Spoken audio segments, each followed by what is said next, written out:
detention of refugees in Manus Islands and Nauru has been a talking point in Australian politics, news and society. Hundreds of people are gathering here at St. George's Cathedral for a rally before marching through the streets of the CBD, calling for justice to be shown to these refugees.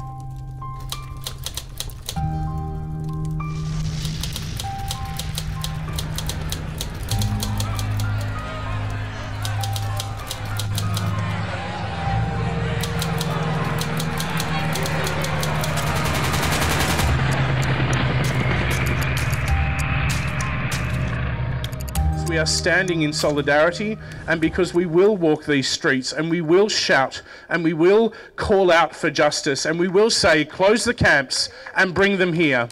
Close the camps and bring them here.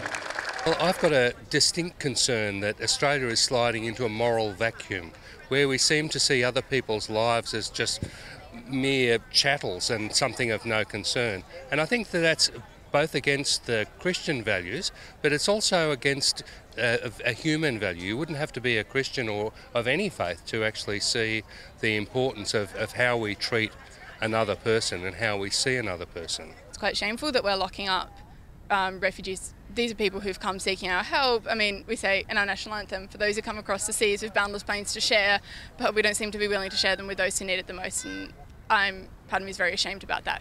The current policy is one of deterrence and sending a message that it is not acceptable to come to this country by any means and seek asylum, and that policy is cruel and unfair and unjust. The policy results in people being detained illegally in offshore centres without prospect of any release, without a date where they can know that they're going to be living safely in the community.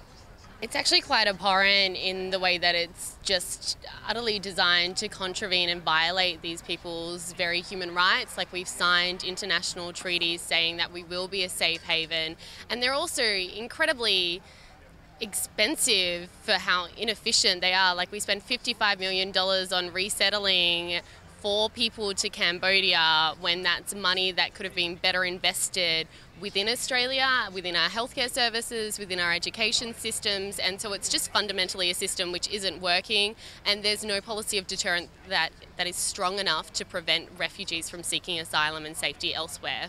Palm Sunday is a day where traditionally churches and other people get together to show their concern for a message of social justice, and that's why we're here today, because we care about the world and we care what's going on and we care about humanity, and that's our leading.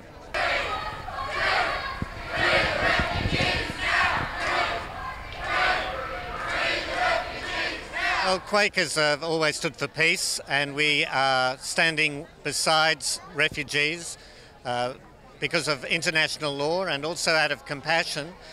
We support the sanctuary movement.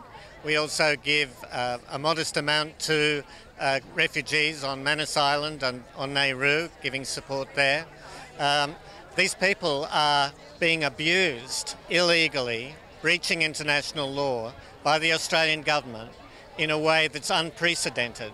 And apart from the disdain that it's causing Australia around the world, that people are seeing Australia not as the country we know it to be, but we're also damaging children, we are hurting men and women, and we're doing so indefinitely in a way that is both inhuman and, for many people here, unchristian. It's not the Australian values, and it hurts us in the end. We may be hurting and causing people to suffer greatly, but it also ends up hurting ourselves, and the damage is being done to our culture just through our lack of attention and lack of care, our excuses, but somehow it's justified to hurt people so that other people won't come. It's not necessary. The Australian government says that they're stopping the boats and they're saving lives at the sea. These are lies that cover the whole of the truth. People are still dying at the sea. It is simply that Australia is pushing the boats out of its water, but what they are really doing is slowly killing us day by day. Are our lives not worth saving?